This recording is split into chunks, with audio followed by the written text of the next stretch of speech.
Welcome to the podcast. Welcome to Talking About Noise. I'm your host, Art Moore. I am your other host, Eric Hansen.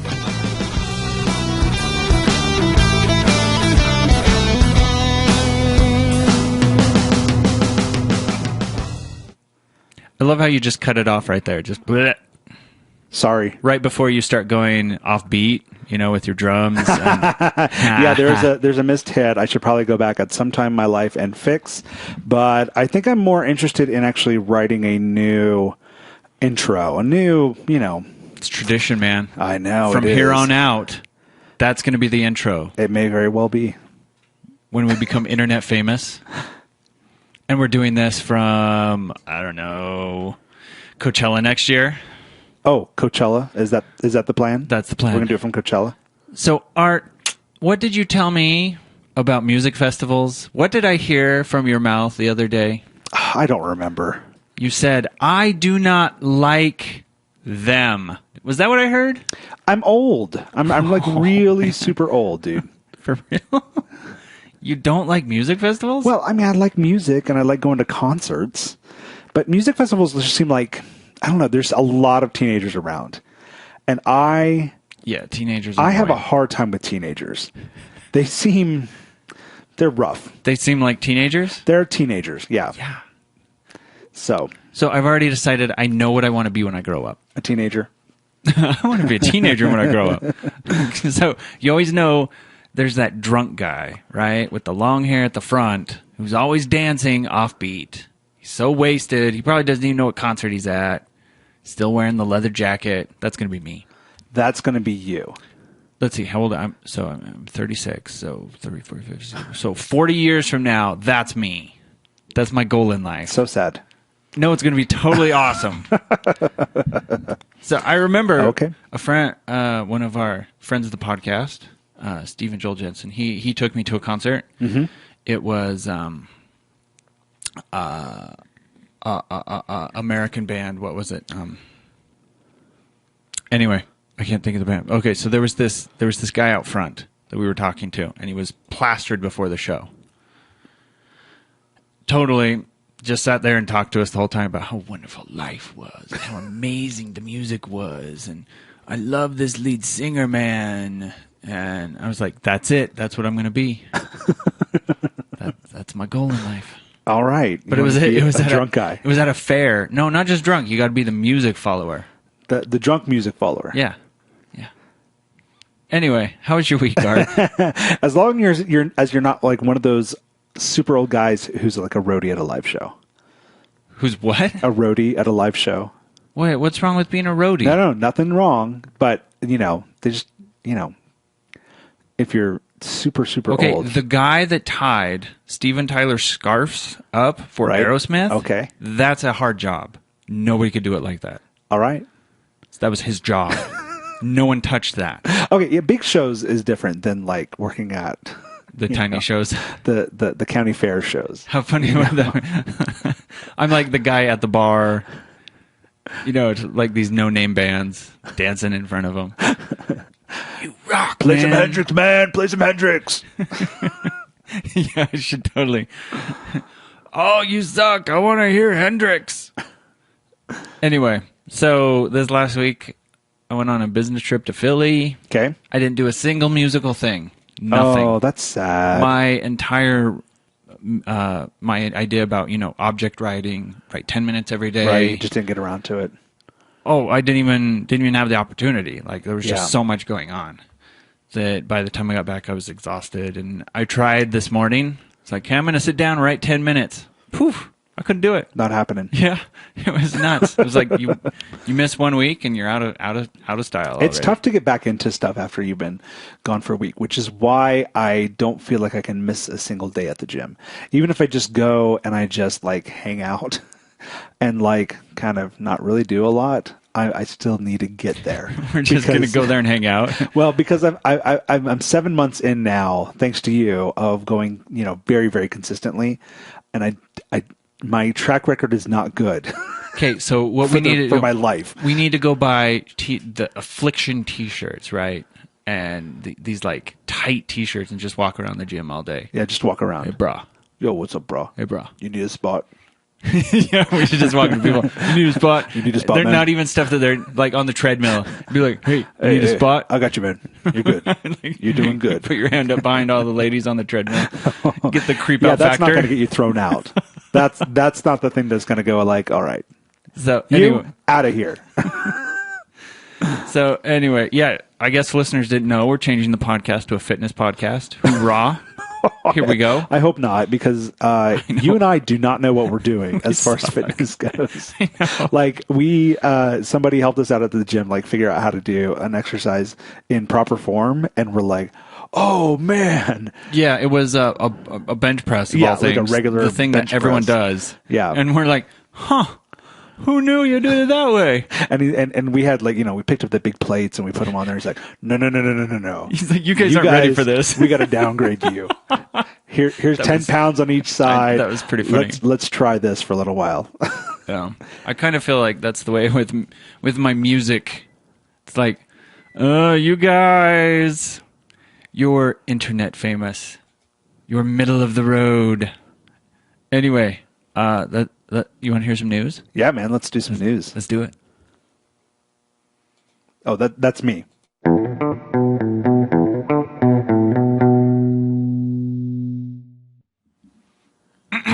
I have a wonderful tidbit of news for you, Art. All right, man. Okay, so I'm going to start reading this, and then I just want to see the pressure level rise and maybe the steam come out of your ears. Are you ready? Quote, after a surge in popularity following the service's star-studded launch party in late March, Tidal has reportedly already spiraled out of the Apple Store's top 750 downloads. Despite the drop, Jay-Z remains optimistic about the service. The iTunes Store wasn't built in a day, he says. It took Spotify 9 years to be successful. End quote. We are here for the long haul. Please give us a chance and grow better. Because of the high-profile status the artist Jay-Z invited to join him with the venture, including Kanye West, Rihanna. I told you Rihanna was part of it. Yep. I told you. Rihanna, Madonna, Jack White. The service was viewed as a way for wealthy artists to get even wealthier. I think that's what your main complaint was. I did have a little bit of a complaint about that. Okay, so Ben Gibbard from Death Cab for Cutie, he says, quote, I think they totally blew it by bringing out a bunch of millionaires and billionaires and propping them up on stage and then having them all complain about not being paid. Yeah, he's got a point there. That's where it's you rub your two fingers together and you're like, what is this? Well, It's the smallest violin in the world playing My Heart Bleeds for You. So, yes, there's a big aspect of that. But as I've been thinking about it more, like, even the big stars, like making sure that they get their pennies worth, it does eventually, I don't want to say trickle down, but it does eventually trickle down to We become an economics podcast. Yes. Okay. Ladies and gentlemen, let's talk about monetary policy. So it does affect the indie artist, but the problem is that it doesn't feel like it helps them.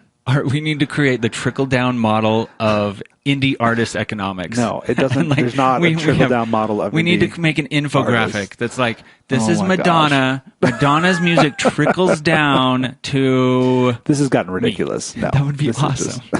Okay. No. Okay. No. So, No. Marcus Mumford of Mumford & Sons said, quote, we wouldn't have joined it anyway, even if they had asked. We don't want to be tribal.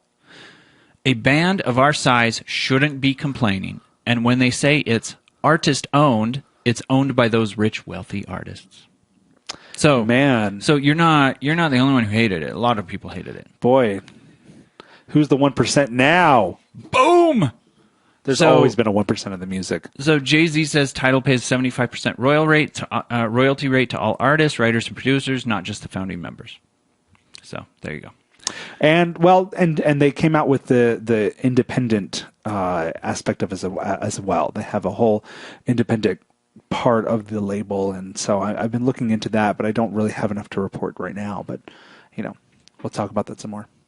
Yeah, I'm not seeing enough steam. Like I want to see you throwing things against the wall. I guess my ire is not as high because I'm right now I'm angry about the Steam paying for mods thing that happened this week. Wow, we became about a video gaming games. podcast just like that. Wow. So there's lots of people not getting paid all over the internet, and I want to see that change.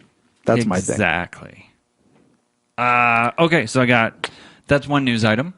Got one more for you. Yeah, let's do it. Just an interesting tidbit, something I thought was interesting. One of the most interesting characters, at least I thought, within the musical ranks, who rose from complete unknown to relatively well-known. Okay. Amy Winehouse. Right. There is a documentary coming out, the name of which is Amy. Ooh, this sounds good. Yeah. Amy Winehouse's family have slammed the upcoming documentary, saying they consider the film to be misleading and biased against the family. Whoa. So the Winehouse family would like to disassociate themselves from the forthcoming film about their much missed and beloved Amy, a spokesperson said.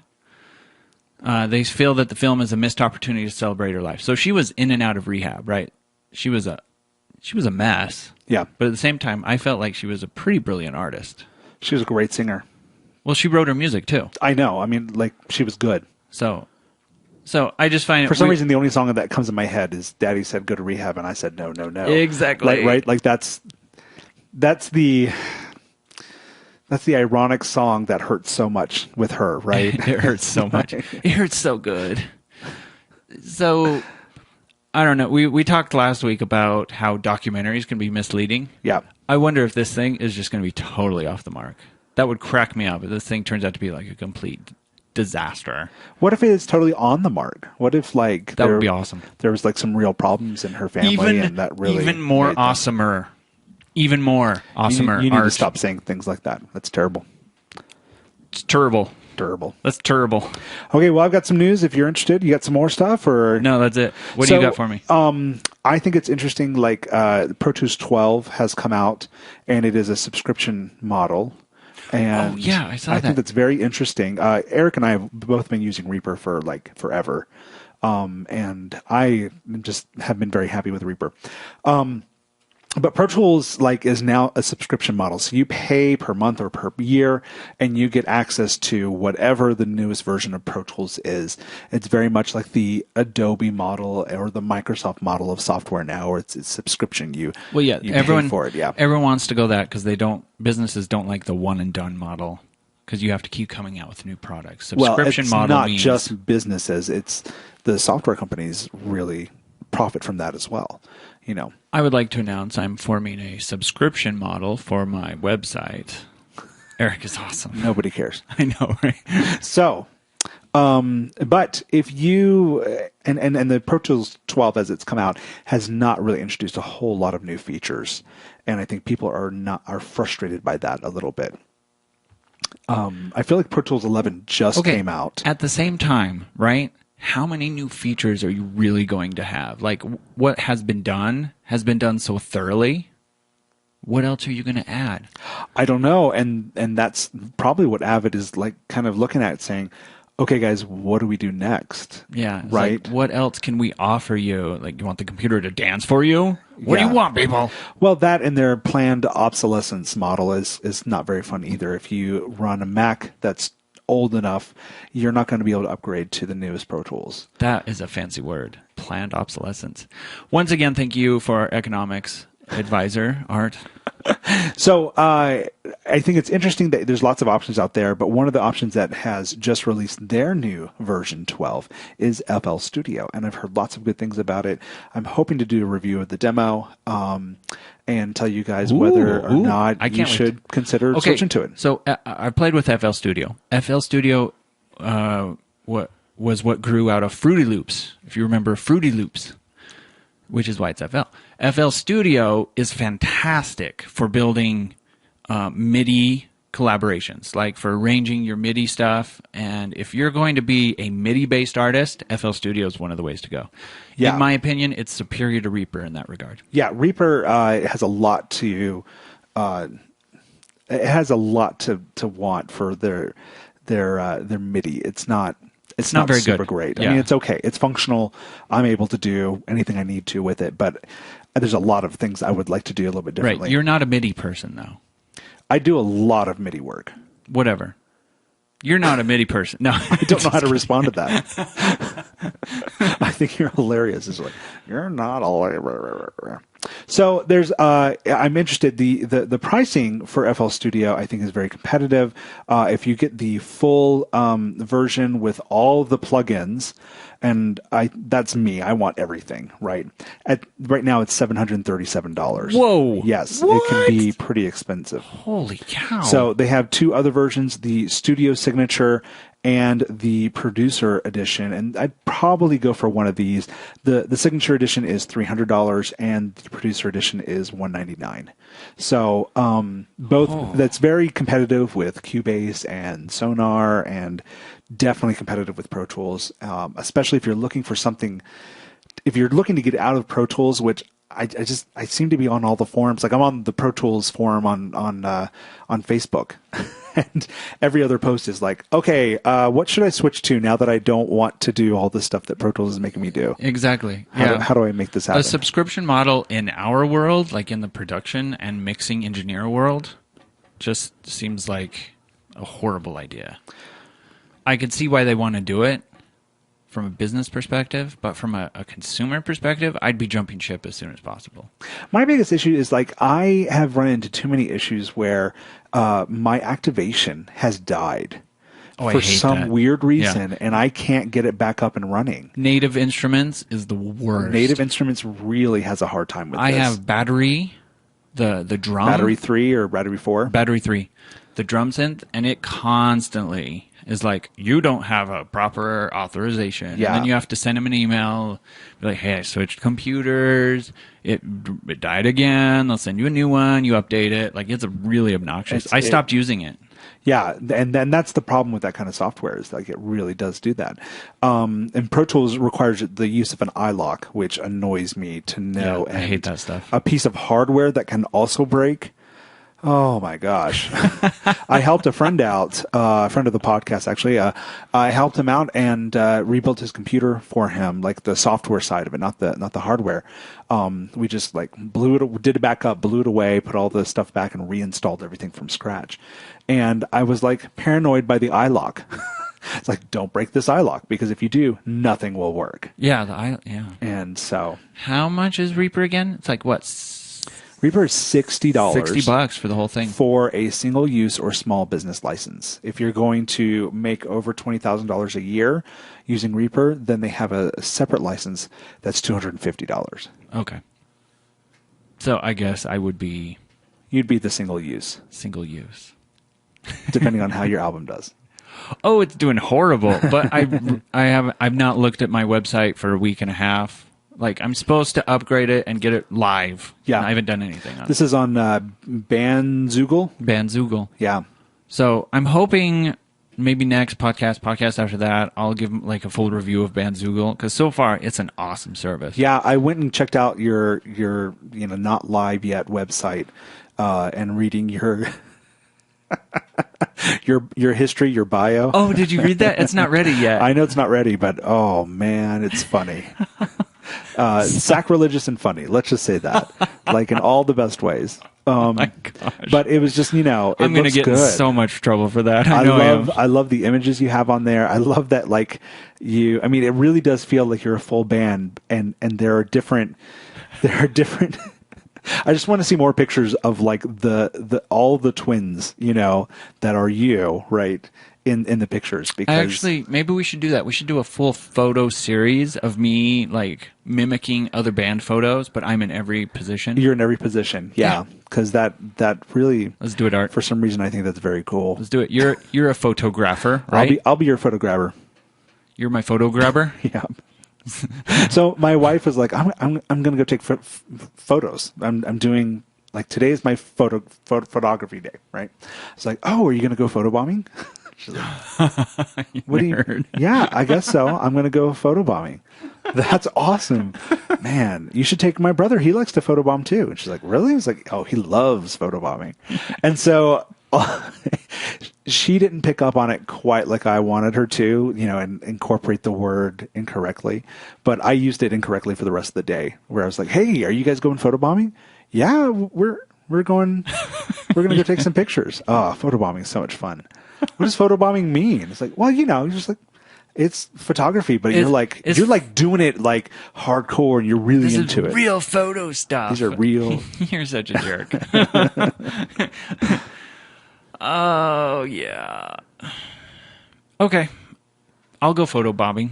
I'll do photobombing with you. Let's go photobombing. Matter of fact, let's take a bunch of pictures of me and then have you in the background. But then we'll mess up. We'll say, art is photoshopping, everyone. Okay. All right. Okay. I have a lyric segment. Let's do it. Here we go.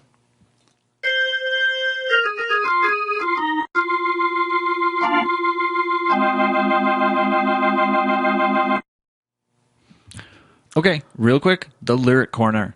Just a quick tip to help you with the lyrics. So last week we talked about using metaphors.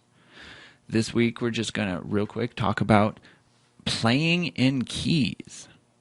And what this is you take some random words that are in what we consider, you could call it the same key. In music, we use keys, for musical notes to determine what notes fit with what. Hence the beginning of my confusion. But words can group together in close relationships, like belonging to the same key. For example, tide, ocean, moon, recede, power, beach. Right? These are all words that are roughly in the same area of one another. Right? And then you play with these types of words. Play with words that are in the same key, such as we'd call this playing in the key of tide, for example. This is the one that Pat Pattison uses in the book. Okay. So, for example, let's try this. In the book, he uses Muhammad Ali, avalanche, army, Wheatus, that's the band, Wheaties, socket, tide. All of these words are related to each other by virtue of their relationship to power. We're going to use the key of power. Okay. For example, Muhammad Ali avalanched over his opponents, right? Okay. So typically Muhammad Ali and an avalanche have nothing to do with each other, but when you combine them together like that, that is the essence of metaphor. Gotcha. If I were to say Muhammad Ali is like an avalanche. Simile. Very good, Art. Yes. I'm so proud of you. My wife pulled a simile on me the other day. And you were totally like, simile! No, because she did like as and I didn't have the word like in there, so I was having a hard time. Like or as. Oh, I know. I get it now. She helped me come to speed with that. You're an expert now on this. I just couldn't. I was like, wait, is that a homonym? No, not even close. Is that a pseudonym? Is that an automatopoeia? I believe it is. I was like, is it a synonym? She's like, no. Okay. Continuing with our keys. An avalanche is an army of snow. This army is the Wheaties of our revolution. That's a pretty bad one. Yeah. The Wheaties plug your morning into a socket. A socket holds back tides of electricity. But this is the whole idea, right? Right. Is this week's this week's writing lesson, or what we're going to try to do is try and write in keys. So, for example, if I take tide, like we talked about previously, and just say ocean, moon, recede, power, beach. The ocean recedes into the night.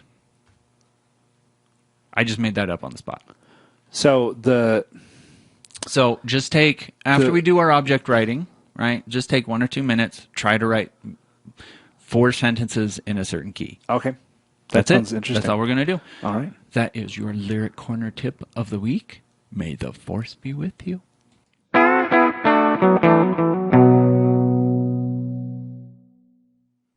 There's nothing quite like microphones to get a recording engineer excited. Well, especially you. Yes. I'm pretty sure there are other things that engineers get excited about. Pretty much it's microphones. They love microphones. Microphones and preamps. Oh, yeah, preamps are fun. They're what about plugins? Yeah, maybe. Definitely. Computer parts. Nah, computer parts not so much, but microphones Instruments. definitely. Okay, And microphones. today we are going to be taking a look at 4 different microphones on a guitar cabinet. Yay! It is a microphone shootout. Dun, Now, dun, dun. I picked reasonably priced, what I feel like are reasonably priced microphones, and I picked the 4 big categories of microphones for me. There's 3 big ones, and then I add in my own like special category. So the first one is dynamic microphones, and on this we have both the SM58 and we have the Rode Procaster on the mic. On the guitar cabinet, and in this comes my other category, the large diaphragm dynamic mic. So this is one that is like a broadcast mic, like one that you would speak on. So it's funny. We've been talking about this for so long, and I still get those confused. dynamic versus condenser. No, versus all of them. Okay, all I'm right. just like, point the shiny thing at my face and sing. Well, and there's a lot to be said about pointing the shiny thing and singing, right? So, like, when it comes down to it, we can get very technical, and we are going to get a little technical here. But I'm part of my point is like pick up something different and point it at something that you don't normally point it at and record it, and see what happens. Ooh, Yeah. Production fun of the week. Here we go. That's right. So we have the SM58, the Rode Procaster, which I love this mic. I'm speaking on it right now, and it is like a huge. It's a beast. Yeah, it's awesome. And we use the Rode NT1A, which is a large diaphragm condenser mic. Okay, so that's very different than the dynamic mics. And the last one we used was the Cascade Fathead 2, which is a small form ribbon microphone. I love ribbon microphones. I feel like I need to buy like 10 more because You do. they are awesome. You do. All right, we're going to listen to guitar being played. This is my Agile 2000 being played through my Fender Deluxe 112. It's a solid state amp, and we're going to listen to it clean and on the dirty channel, and we'll listen to all the different types of mics. So we're going to listen to the 4 different ones on a clean kind of sounding type thing. Here's the first one.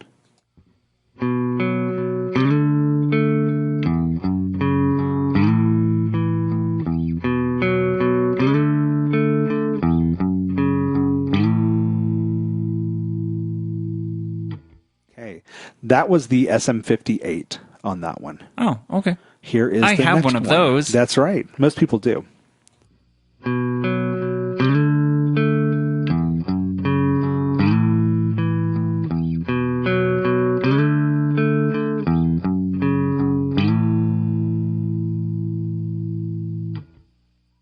They sounded the same. They sounded almost exactly the same. This is the large diaphragm Rode Procaster on this one. Okay. So the very, very similar mics there, and kind of like what you would standardly put in front of a guitar cabinet is like a diaphragm, a dynamic mic. Okay. So a friend of mine on the internet like had a picture of a SM57 in front of a guitar cabinet, and he said, SM57 in front of a cabinet, just like God intended. like these mics, they Just they the way it was tend to sound designed. good on guitar cabinets. Okay, the next one is the Rode NT1A, and I think this one is pretty interesting.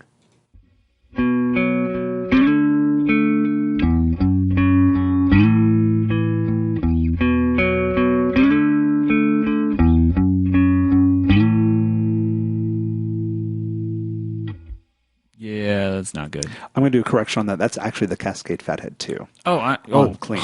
Sorry. My goodness. You ruined my whole day. Yep, I tend to do that. You just roll with it. You're like, whatever. The ribbon mics tend to have a much, much lower end that comes out. This one definitely came in. So if you're using this, I would do a roll off on the end, and then I would also accentuate the highs on an EQ. All right, and here is the Rode NT1A.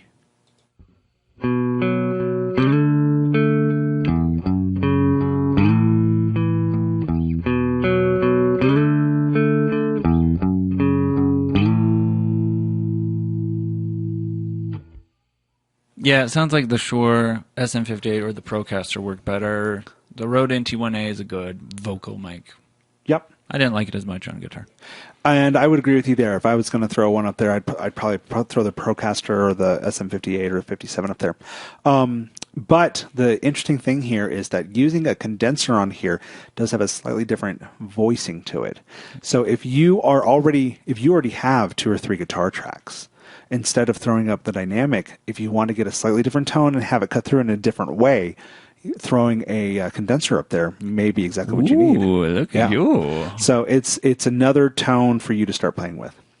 All right, this is the distorted guitar, and we're going to do the same.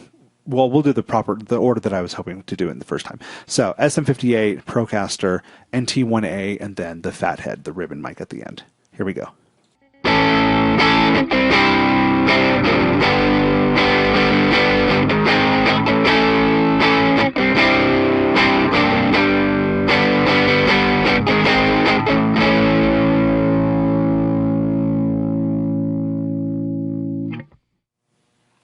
So your standard SM58, Beautiful. not too bad. It works really well. Here's the Procaster. It's going to sound a little bit different, but not much.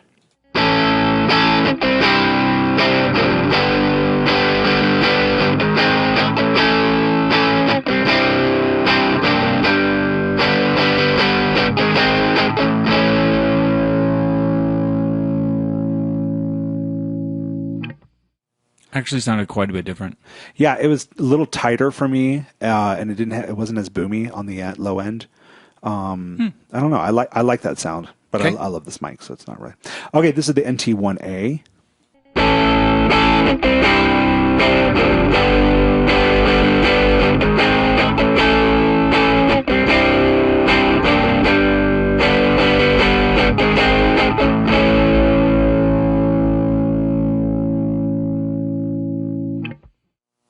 Still good, but not as good. Yeah, the dynamics work so well. But the nice thing about this is it's a little more scooped. So more high end on this one than with the Procaster or the SM58. I can see And you get this kind of sub frequency that is popping out that's kind of cool, but you would probably roll it off in reality. Yeah. All right, the last one, the Cascade Fathead 2.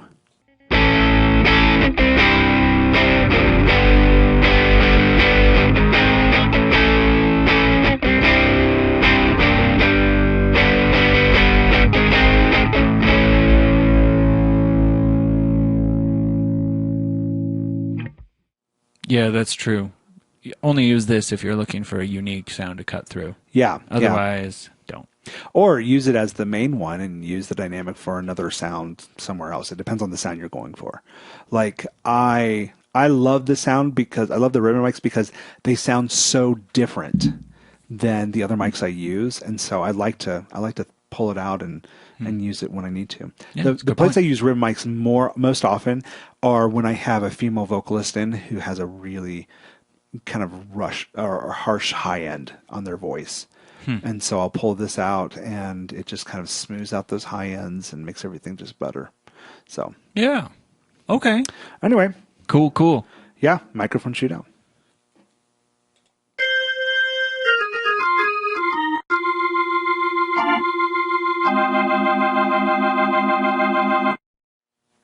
So once upon a time, I was driving in my car with my children, and I looked back and I thought to myself, children, how can you listen to this crappy music for so long? That's pretty much where the story ends. And that's where the story ends. So, okay, so on an unrelated note, we've been listening to a lot of this song with Bruno Mars, Mark Bronson Yes. featuring Bruno Mars, Uh-huh. the Uptown Funk You Up. Uptown Funk gonna funk you up. So now that we've listened to it so much, I'm actually sick of it. Like, I can't stand it anymore. Oh, I'm still not there. But I can listen to the song. I just quite so much. enjoy It's the dancing. dissecting it. Oh, right. Yeah, it's fun to dissect the song and listen to some things. So, one of the things I noticed real quick that I thought, so I'm listening to it and I'm like, huh, that's a cool effect. I wonder how they did that. And then, like, halfway through the song, I'm like, wait a minute, I know how to do that. So I was like, I'm Nice. going to try it. Yeah, let's break it down. Okay, so Adding an effect. adding Yeah, effect. do so it. we're going to play a clip of the song, but listen for the background of the song. Listen for a it may be some synth, it's some, but I'm not sure what it's trying to mimic. But the pitch rises. Listen closely for it. All right, here it goes. Hallelujah, 'cause Uptown Funk don't give it to you. 'Cause Uptown Funk don't give it to you. 'Cause Uptown Funk don't give it to you. Saturday night and we in the spot. Don't believe me, just watch. Nice. Art, wow, that was good dancing. Art was dancing in the studio. It was hot. Right? So did you hear it? You hear the... Yeah, I like. Of course, I got into the song and I was like, wasn't thinking about it, and then I heard it at the very end, and I was like, oh yeah, that's the thing I was supposed to listen for. I can hear it. It kind of comes up on you. This is a standard crescendo device that's used a lot in EDM, but it's also used a lot in pop music. So if you're looking... And funk. Yeah, Apparently. in Uptown Funk, literally and metaphorically. So in this one, they use it because that's a build-up, right? That's supposed to be a crescendo to the chorus. It's basically a pre-chorus.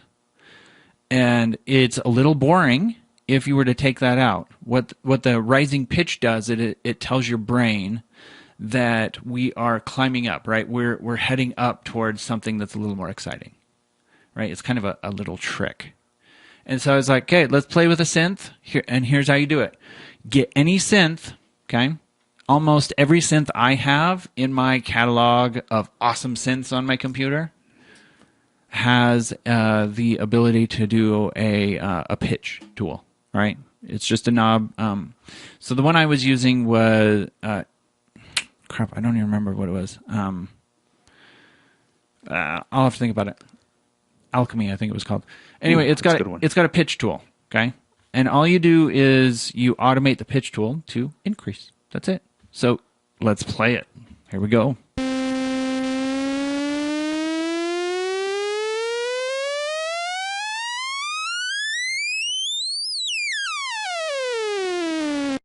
I automated it up and down. Right? Okay. So that's all you need to do, right? You just, in your DAW, your DAW, you just pick, you just automate that particular thing. Some synths also allow you to automate buttons inside the synth, but I choose to do it inside the DAW. It's much easier to control.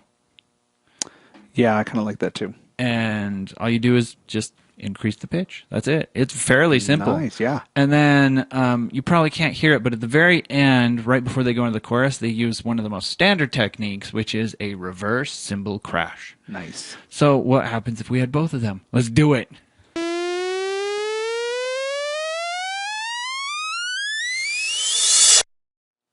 That's See? perfect. Yeah, it kind of adds this, and then you're ready. Like, I was actually ready for something to pop. I was ready for the drop. Yeah, definitely. Like in dubstep. Boom! Okay, that was my dubstep impression. That's about as far as it goes. That's pretty bad. Boom! So, anyway, I just thought it was interesting. A little tool in the toolbox, if you will. If you're looking for some extra pep to build up to your chorus, use the rising pitch with the reverse cymbal. There you go. That's the way to do it. Rock and roll! Nice.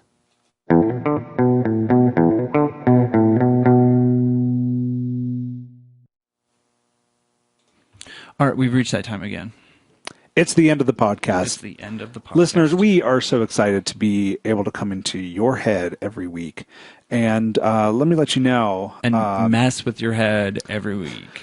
This doesn't, just happen accidentally. Eric and I do prepare for this as much as it seems like we don't. But we do actually prepare a little bit. And if you could just help us out by going to iTunes and writing a review. Oh, I thought you were going to ask for show. money. Like, if you could just pass around the donation plate. We may end up doing that someday to keep the lights on. But for right now, we just need a review on iTunes or a review on Stitcher.